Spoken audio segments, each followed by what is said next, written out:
My name is Abeti Sande. I'm a South Sudanese. I'm a human rights activist. I'm working with an organization called Women Action Society for Development, Peace and Justice. Currently, I'm in Uganda. I have some activities that I'm going to do. We have two initiatives.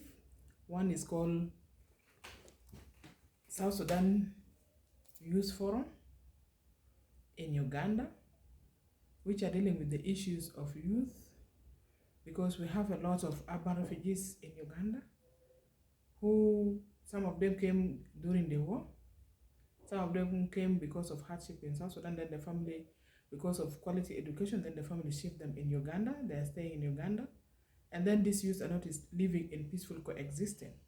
So I thought it was good to have a South Sudan Youth Forum in Uganda who will try to address the issues of the youth, try to look into it, what are the challenges that they are facing, and the initiative is moving well. It was chaired by a young boy called Desmond Jackson. He is the chairperson and he's going well. They have visited school. They have celebrated the independence of last year in Uganda. They went to the schools and then they have connection with the South Sudan embassy in Uganda. And then the second one is we have Young South Sudan Young Ladies Initiative, which is dealing with age from 15 up to 25. Why did we choose this, especially from 15 or from 10 to 18? Is because of in South Sudan we have the issue that our young girls are facing, like the issue of early marriage. Our family, some of the family try to look into the issue of girls, like when a girl reaches the age of 10, 15, and then they have to give her hand out in marriage without even consulting her, without even listening to know or she has to know the person whom she's going to marry. It is to be arranged by the family. They will sit together, they will agree, and then they will give the girl out hands to marry. And then we also know that we have the issue of polygamy in South Sudan. Like for example, if you're a chief, I would like as a mother or as a father will feel proud to give my daughter to that chief without listening to the voice of the girl or without even putting in mind that this girl is going to suffer. And sometimes that guy has so many wives, like 4, 3. You will get married to that person. We have a history scenario of a lady called Elizabeth Nyalong who has been married wife number 7. She's very young. She's 17 years. And then as civil society, we try to intervene, but we're hearing feedback sometimes, flashback to us from mothers from that particular region who used to say that is their culture, they cannot change it. That is why we formed this initiative, because girls try to express it that the parents are not listening to them. How can you be forced to someone whom you did not even fall in love with, someone who is above you? So you will get married and that is the end of it. You will not get even a quality of education. So that is why the initiative has been formed to create awareness among the South Sudanese who are in Uganda. And this initiative will go back to South Sudan because most of them are students. Also, they try to gather to listen, to look for some issues.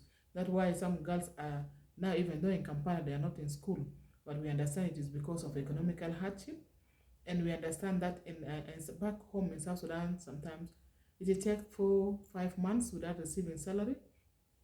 And then the devaluation of the currency, the dollar rate is very high, and our people consider dollar more than our SSP. We don't value our money. It's very important that if you value our money. I remember 2011 when we come from Sudan, I came to Kampala.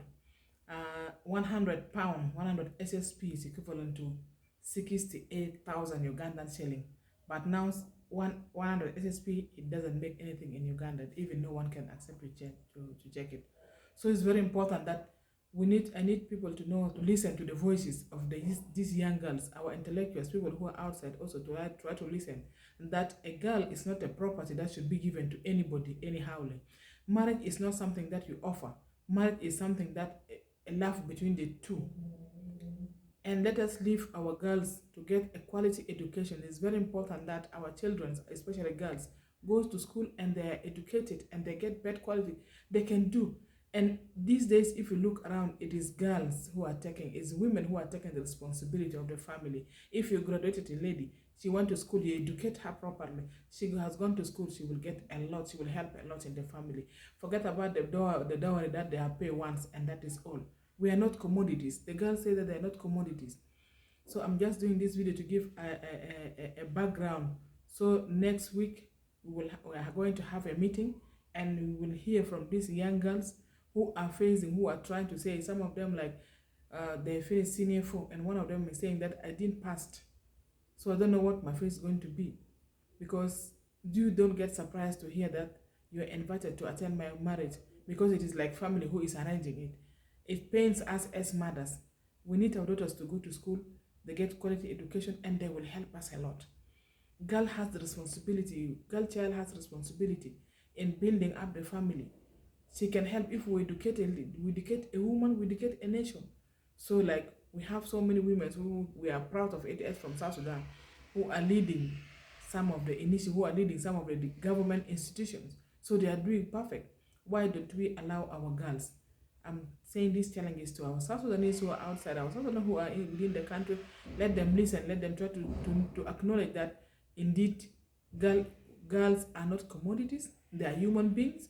There's a time for them to get married, but first of all, let us help them. Let us build them. Let a girl reach at the age of 20, 25 years. She is old, she graduated, she has the right to marry who she wants. It's not that we, the parents, can decide and agree that a girl should get married. That is what I was doing. And we were looking that to also to end GBV.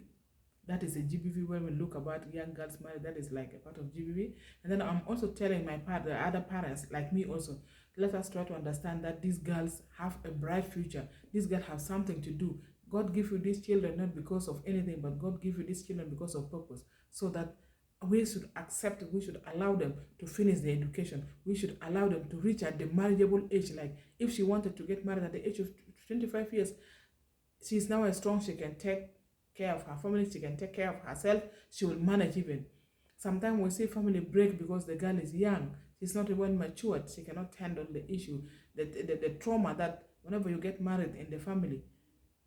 South Sudanese, we are not like when you get married, it's you and your husband. No, you have to stay where the family is, the father-in-law, the mother-in-law, the sisters-in-law, all this. As a wife, that is your responsibility. But at times, these girls are young, like a 15-year-old cannot handle all that. So let us try to work together in order to build these girls of ours, give them quality educations. Try to listen to their voices. What do they want? Ask them, even if they want to, you want to get her married, but please ask for their opinion.